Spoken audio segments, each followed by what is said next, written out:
Hello everyone, welcome to Grade B online learning platform. So guys, in this class we are going to view accounting as a financial information system. And as we all know that accounting is the language of business, accounting in itself is a system that provides information to the financial users. So therefore we term it as a financial information system. Contents of the video.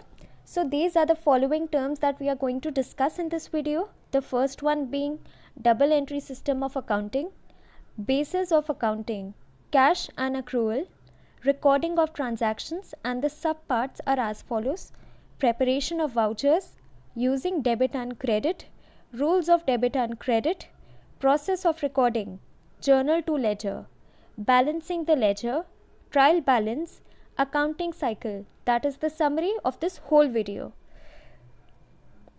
So guys, the first thing is the double entry system. Now we want to understand how accounting works. Why is it called the language of the business, and what is the process of accounting? What are the bases of accounting? So the first thing, the assumption on which it is based is double entry system. Double entry system is based on the principle of dual aspect, which states that every transaction has two effects: receiving of a benefit and giving of a benefit. Each transaction therefore involves two or more accounts and is recorded at different places in the ledger. First, let us stop there only. Double entry system means dual effect. Every transaction that takes place in a business has two effects. One is the giving and one is the taking. That is, for example, if I have to purchase an asset for my company or my entity, then I have to purchase an asset, so I will give money to the vendor and I will receive the asset. So cash is also an asset that we have discussed. It is a current asset, and fixed asset, or you could say the asset that I am purchasing, say furniture for my business, it is a non-current asset. Why? Because we cannot readily convert it into cash. So it is all the tangible fixed assets are termed as non-current assets. So when I purchase an asset, my one asset decreases and the other increases. My cash will decrease and my asset is going to increase. So there are two different aspects. One is giving a benefit and the other is receiving a benefit.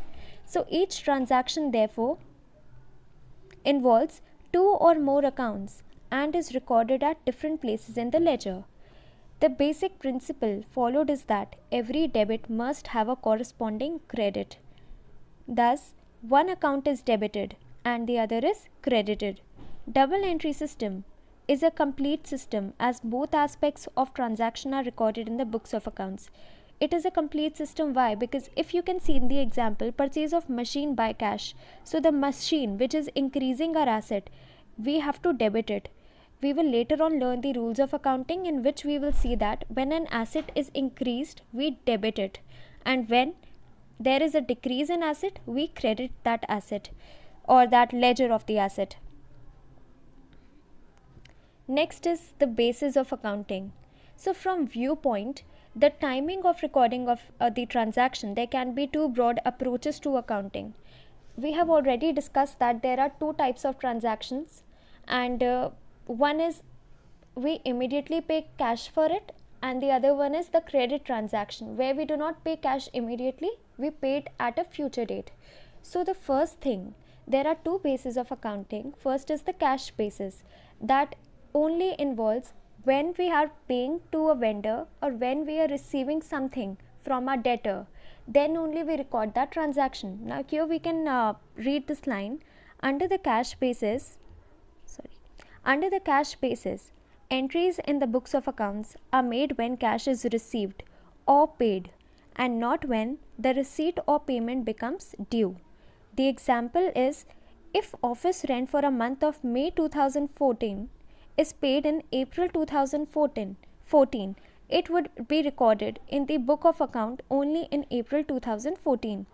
So here, if we are following cash basis of accounting, that means if we are recording the transactions on the basis of their payment of cash or receiving of cash only when the cash gets affected, then what happens, say we have to pay rent for our office every month, and the rent for the month of March 2014 is due, which we pay in April 2014.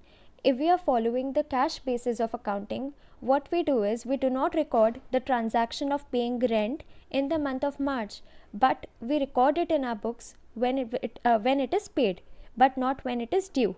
So it will be recorded in April.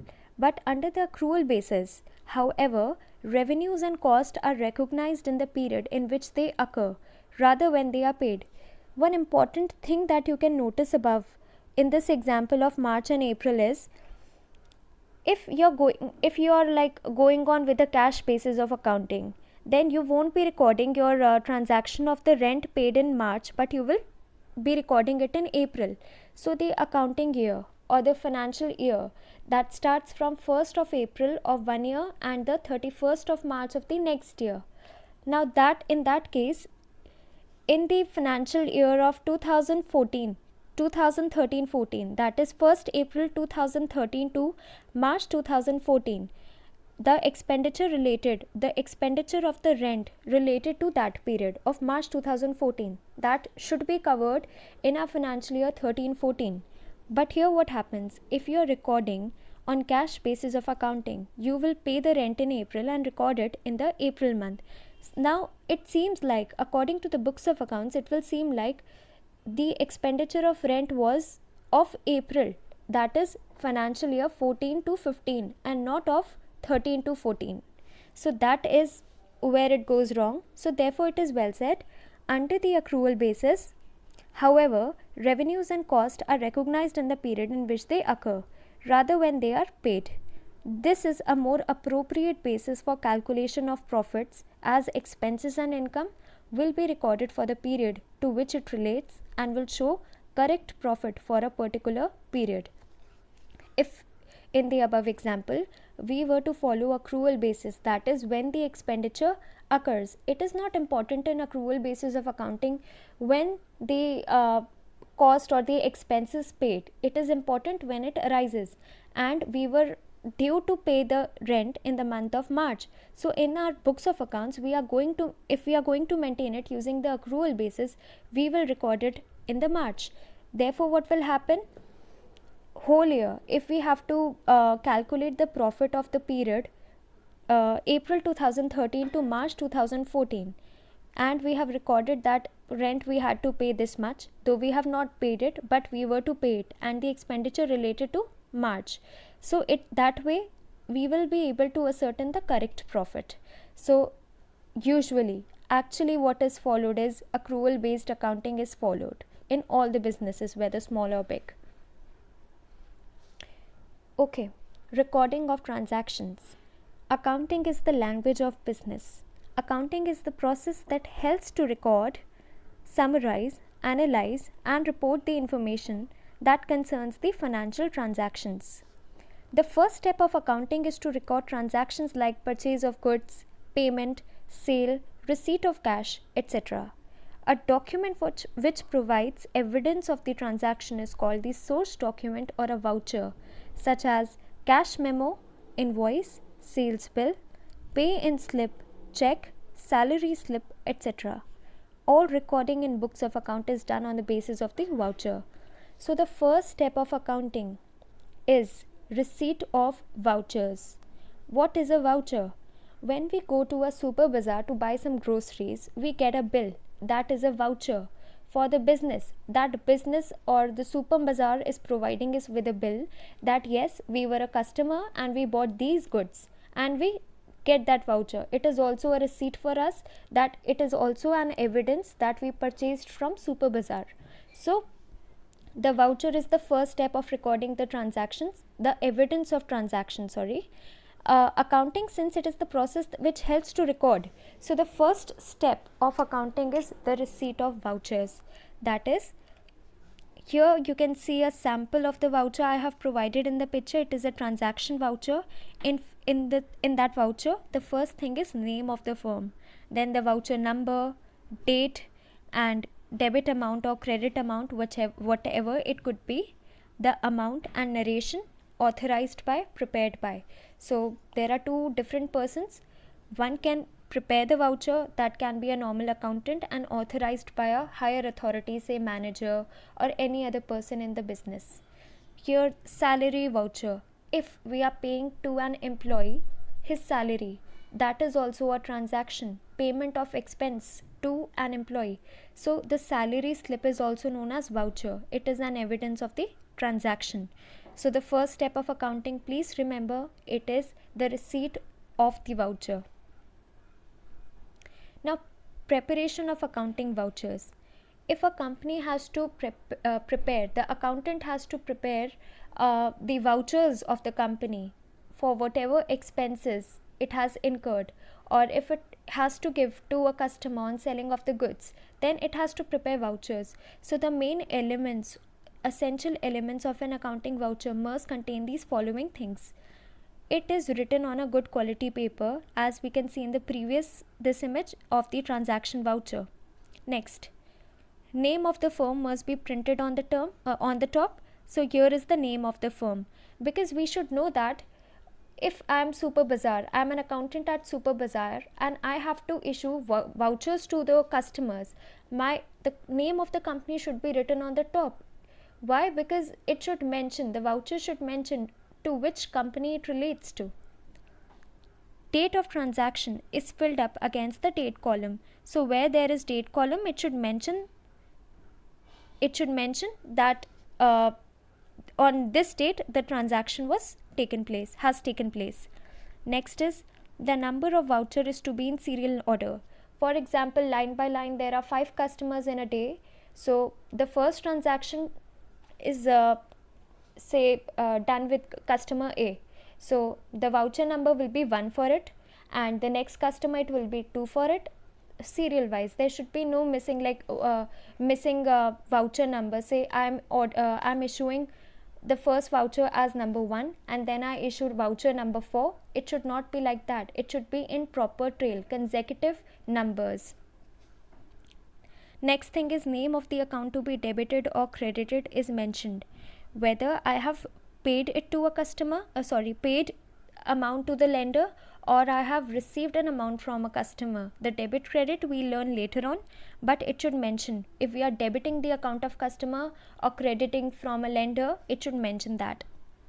Description of the amount, the purchase, the amount that we are giving to the lender or we are taking from the customer, it should mention what amount it is. Description of the transaction to be given account wise. What it means, description, whether it is a purchase or sale or payment of an expense like salary or rent, it should mention that. The person preparing the voucher must mention his name and signature. As I said, authorized by and prepared by, these are two different persons. A person making the voucher should not have the authority to authorize it. Why? Because it is made by an accountant, but the voucher should be authorized by a higher authority. So the person who is preparing the voucher must mention his name and signature as well. And the name and signature of authorized persons are mentioned on the voucher. So these are the things that we take care of while preparing a accounting voucher. Using the debit and credit. So, as already discussed, every transaction involves give and take aspect. That means one thing should always be credited and the other should always be debited. Credit and debit, they take place simultaneously. When recording each transaction, the total of debit should be equal to the total of credit. In accounting, the terms debit and credit indicate whether the transactions are to be recorded on the left hand side or the right hand side of the account. For example, if it is an account of customer, all goods sold shall appear on the left hand side of the customer account and all payments received should be on the right hand side. If it is the account title here is of a customer, that means a debtor. So whatever purchases are made by the customer or whatever sales we have made to the customer should be on the left hand side, which specifies or which mentions, see, debtor is an asset for us. So whenever the debtors or the assets increase, we debit them, and the left hand side it reflects the debit. and the right hand side reflects the credit. So whatever sales we have made to that particular person should be on the left hand side, and whatever payments we have received from the person should be on the right hand side. It is written the difference between the total of the two sides, called balance, shall reflect the amount due to the customer.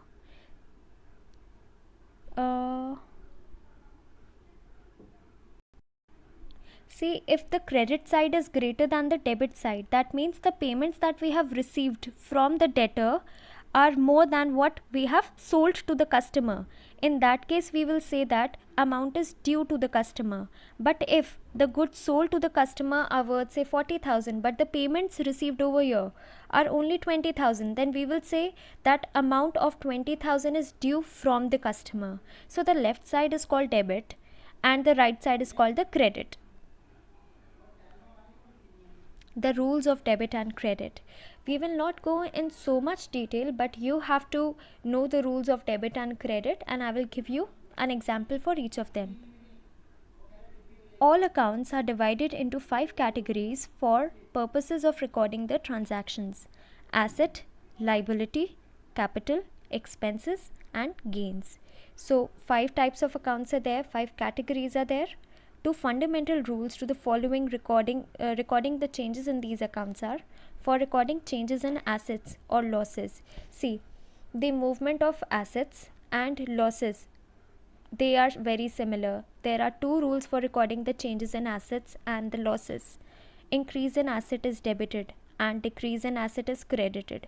We have already seen it in 2 examples prior to this slide. I can also repeat it once again. That is, increase in asset is debited. If we are purchasing an asset, say machine, for cash, at that time what will happen? Our machinery account, that will be an asset, it will increase because increase in asset is debited. So when we will prepare the account for machinery, on debit side we show the increase in assets, so it will be mentioned in the debit side, and in the cash will decrease because we have purchased an asset. At that time, that the cash account will be credited by that same amount. Next, increase in expenses or losses is debited and decrease in expenses or losses is credited. Again, while preparing the profit and loss account, I showed you that all the expenses of rent, salary, electricity, water, or whatever it may be are debited. They are shown on the debit side of the P&L account, and all the incomes, say interest or rent if we are receiving from somewhere, they are shown on the credit side. So here, increase in the expenses or the losses, they are debited, and decrease in the expenses and losses, they are credited. Next, if we have to record the changes in the liabilities and the gains, okay, liabilities, capitals, and the revenues, 3 things. If we are recording change, these are the accounts, the liabilities, capital, and the gains. The treatment for them is similar for the debit and the credit. Increase in liabilities is credited, decrease in liabilities is debited. It is just the opposite of how assets are treated. The increase in asset is debited while increase in liabilities is credited. The decrease in asset is credited while decrease in liabilities is debited. Next, increase in capital is credited, decrease in capital is debited. Same way, increase in liabilities, capital, or revenue, they all are credited, while the decrease in liability, capital, and the revenues or the gains are debited. The process of recording, that is journal to ledger. So this picture, it represents our journal account. We will go to this example as well, but first we are going to read this part. The book in which the transaction is recorded for the first time is called journal or book of original entry. While voucher is the evidence of the transaction, journal is the book where transactions of business are recorded. The process of recording transaction in journal is called journalizing. The process of transferring the journal entry to individual accounts is called posting. This sequence causes journal to be called the book of original entry and ledger account as principal book of entry. There are very important terms used in this definition. First of all, journal is known as our book of original entry. It is known as the book of original entry. Here it is. And ledger, it is known as principal book of entry. So the first step of accounting was the receipt of vouchers. The firm, it prepares vouchers, it gives it to the creditors or with whomsoever it is dealing with. It is the evidence of transactions.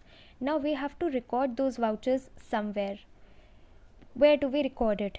We maintain a book of original entry. Why it is known as book of original entry? Because after the vouchers, the second step of accounting is recording those vouchers or recording those transactions into the main book, that is known as journal. Here all type of transactions, whether it relates to purchases, whether it relates to expense, that is freight. Freight means the carrying of goods from one place to another for a business for delivering purposes. Then accounts payable, be it creditors, be it anything, any expense, any purchase of asset, any sale, any purchase of goods, whatever it is every kind of transaction is recorded in this book, that is known as journal. Here, and then later on it is transferred to the ledger account, which is known as principal book of entry. We will discuss about it, but let us stay limited to journal right now. Now for example, goods purchased on credit for rupees 80,000 from creditor. Creditor is also known as accounts payable. On 1st January 2018 involves only two accounts. So firstly we can also see that a transaction has dual effect. Here also two accounts will get disturbed, or you could say two accounts will get affected. First, if we are purchasing goods from a creditor, then what will happen? The purchases of 80,000 and purchase of goods and creditor, two accounts get affected or involved, and the transaction is recorded as follows.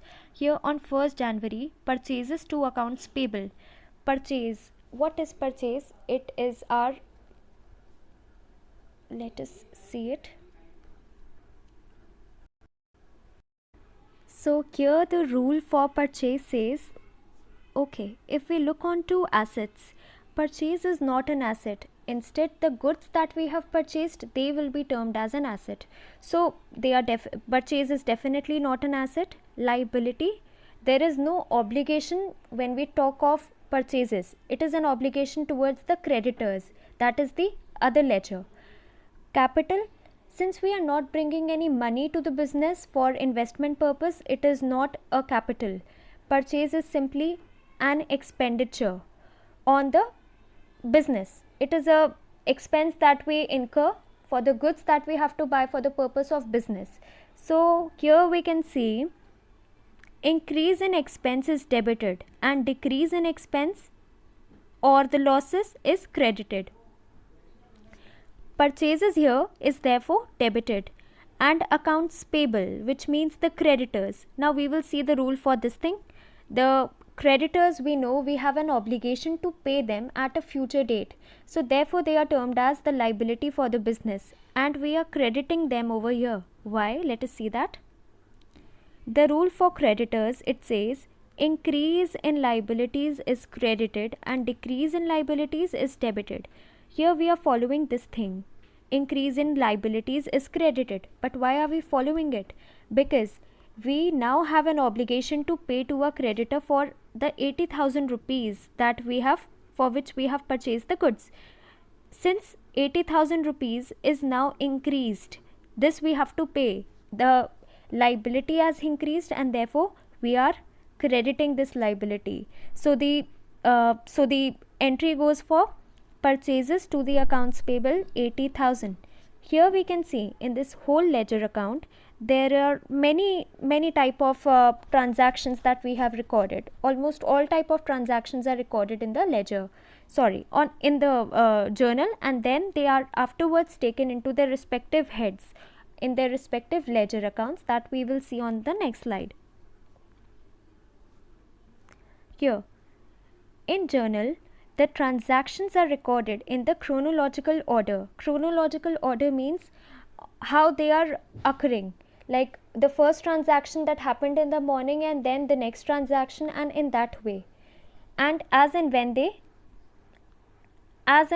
they take place. Afterwards, the transactions from this book are posted to the respective accounts or respective ledgers.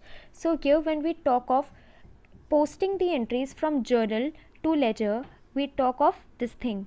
See, for the sales made in the month of July or say August, we maintain a separate ledger for sales, and then there is a separate ledger for purchase, there is a separate ledger for cash, separate ledger for expenses, say salary or anything like that. So there are different all the transactions that happened that related to purchases over here will be taken to this purchase account ledger. The purchases that are here, and then again there are purchase return, we have a separate account for purchase return as well. Now accounts payable is once it is debited over here and once it is credited over here. So these all entries will be shown in a separate ledger account of the accounts payable, that is known as the ledger account, and it is after we enter the transactions into journal. So the next step after posting the entries from journal to ledger, we have balancing the ledger account. If this is a bank account, it is the ledger of the bank, and we have, since bank account is again our asset and it is a current asset, so debiting everything over here, it means that the bank has increased.